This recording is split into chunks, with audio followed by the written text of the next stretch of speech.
এখন সন্ধ্যা 7:30। একটি পরেই শুনবেন সর্বশেষ বিশ্ব সংবাদ। আপনারা বিবিসি শুনছেন। ঢাকায় FM 100, সিলেটে 88.8, রংপুরে 88.8। আপনারা যেখানেই আছেন, বিবিসি আপনার সাথেই আছে। আজকে সংবাদে থাকছে গাজায় ইসরায়েলের বড় ধরনের স্থল অভিযান, যা জাতিসংঘ কমিশনের গণহত্যার অভিযোগের পর শুরু হয়েছে। এছাড়া ফরিদপুরে সংসদীয় আসন নিয়ে হাইকোর্টের রুল জারি এবং ডেঙ্গু রোগীদের চিকিৎসায় স্বাস্থ্য অধিদপ্তরের জরুরি নির্দেশনা। বিবিসি ওয়ার্ল্ড নিউজের খবরে জানা যাচ্ছে, গাজা সিটিতে বড় ধরনের স্থল অভিযান শুরু করেছে ইসরায়েল। রাতভর ভারী বিমান হামলার মধ্যেই শহরটির বিভিন্ন অংশে ইসরায়েলি সেনারা প্রবেশ করেছে। এরপর থেকেই হাজার হাজার ফিলিস্তিনিকে উপকূলীয় রাস্তা দিয়ে দক্ষিণ দিকে চলে যেতে বাধ্য করা হচ্ছে। ইসরায়েল প্রতিরক্ষা বাহিনী বা আইডিএফের অনুমান, ইতিমধ্যেই প্রায় 3.5 লাখ মানুষ গাজা শহর ছেড়ে পালিয়ে গেছে, যদিও ধারণা করা হচ্ছে এই সংখ্যা আরও কয়েক গুণ বেশি। অনেক ফিলিস্তিনি বলছেন, দক্ষিণ এবং মধ্য গাজাও নিরাপদ নয়, কারণ সেখানেও বিমান হামলা চালানো হচ্ছে। ইসরায়েলের প্রধানমন্ত্রী বেনিয়ামিন নেতানিয়াহু এই অভিযানকে হামাসের শেষ প্রধান দুর্গ এর বিরুদ্ধে শক্তিশালী অভিযান বলে উল্লেখ করেছেন। অন্যদিকে জাতিসংঘের মানবাধিকার প্রধান ভোলকার তুর্ক এই আক্রমণকে সম্পূর্ণরূপে অগ্রহণযোগ্য বলে নিন্দা জানিয়েছেন। এই আক্রমণের আগে জাতিসংঘের একটি তদন্ত কমিশন এক নতুন প্রতিবেদনে দাবি করেছিল যে ইসরায়েল গাজায় গণহত্যা চালিয়েছে।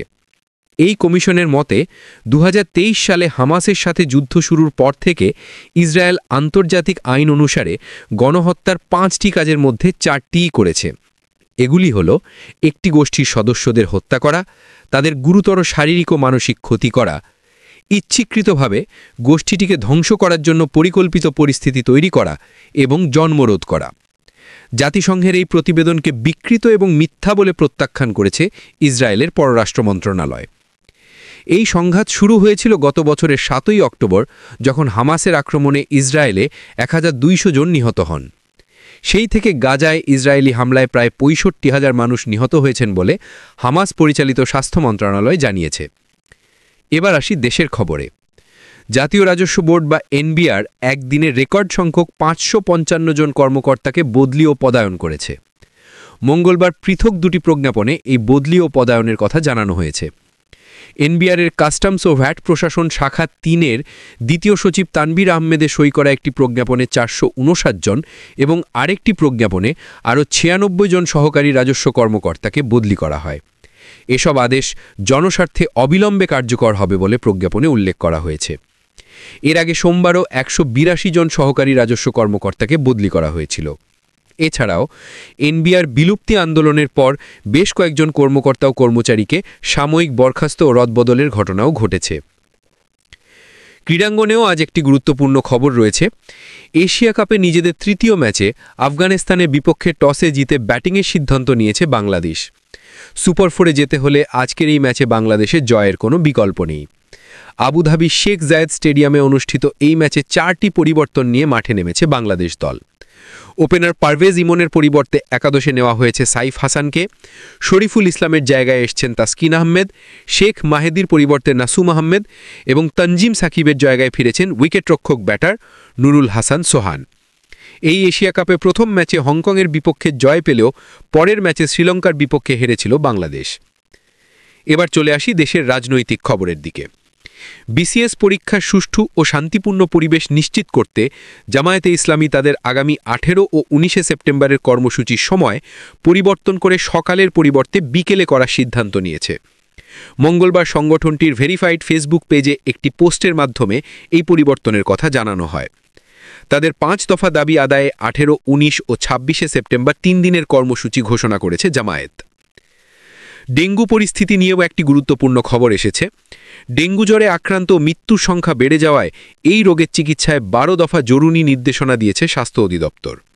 এসব নির্দেশনা দেশের সব মেডিকেল কলেজ ও বিশেষায়িত হাসপাতালের পরিচালক, সিভিল সার্জন ও উপজেলা স্বাস্থ্য ও পরিবার কল্যাণ কর্মকর্তাদের কাছে পাঠানো হয়েছে। নির্দেশনায় ডেঙ্গু রোগীদের জরুরি ভিত্তিতে NS1 পরীক্ষা করা, হাসপাতালে প্রয়োজনীয় ওষুধ ও অন্যান্য উপকরণের পর্যাপ্ততা নিশ্চিত করা এবং ডেঙ্গু রোগীদের অধিকারিতা দেওয়া সহ বিভিন্ন বিষয়ে জোর দেওয়া হয়েছে।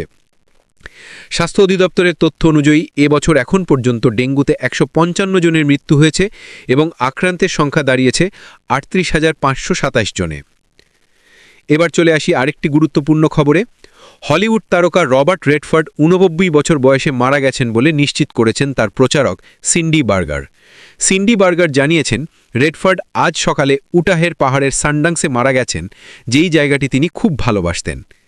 এই জনপ্রিয় অভিনেতা থেকে পরিচালক হওয়া তারকা spy game, Butch Cassidy and the Sundance Kid এবং অল দ্য প্রেসিডেন্টস মেনের মতো সিনেমায় অভিনয় করেছেন। 1978 সালে তিনি যুক্তরাষ্ট্রের ইউটা শহরে সানডান্স ফিল্মফেস্টিভ্যাল প্রতিষ্ঠা করেন। পরিশেষে জানা যাচ্ছে ফরিদপুরের সংসদীয় আসন নিয়ে হাইকোর্টের একটি গুরুত্বপূর্ণ রুল। ভাঙা উপজেলা থেকে 2টি ইউনিয়ন ফরিদপুর 2 আসনের নগরকান্দা উপজেলার সঙ্গে যোগ করে নির্বাচন কমিশনের দেওয়া প্রজ্ঞাপন কেন অবৈধ হবে না তা জানতে চেয়ে রুল জারি করেছে হাইকোর্ট। বিচারপতি মোহাম্মদ মুজিবুর রহমান মিয়া ও বিচারপতি বিশ্বজিৎ দেবনাথের সমন্বয়ে গঠিত হাইকোর্ট বেঞ্চ এই রুল জারি করেন। আগামী 10 দিনের মধ্যে নির্বাচন কমিশন সহ সংশ্লিষ্টদের রুলের জবাব দিতে বলা হয়েছে। গত 4 সেপ্টেম্বর জাতীয় সংসদের 300টি আসনের সীমানার চূড়ান্ত তালিকা প্রকাশ করে গেজেট জারি করেছিল নির্বাচন কমিশন। আমাদের পরবর্তী অধিবেশন শুনবেন আশা করি। বিবিসির লন্ডন স্টুডিও থেকে আপাতত এখানেই বিদায় চাইছি। ভালো থাকবেন।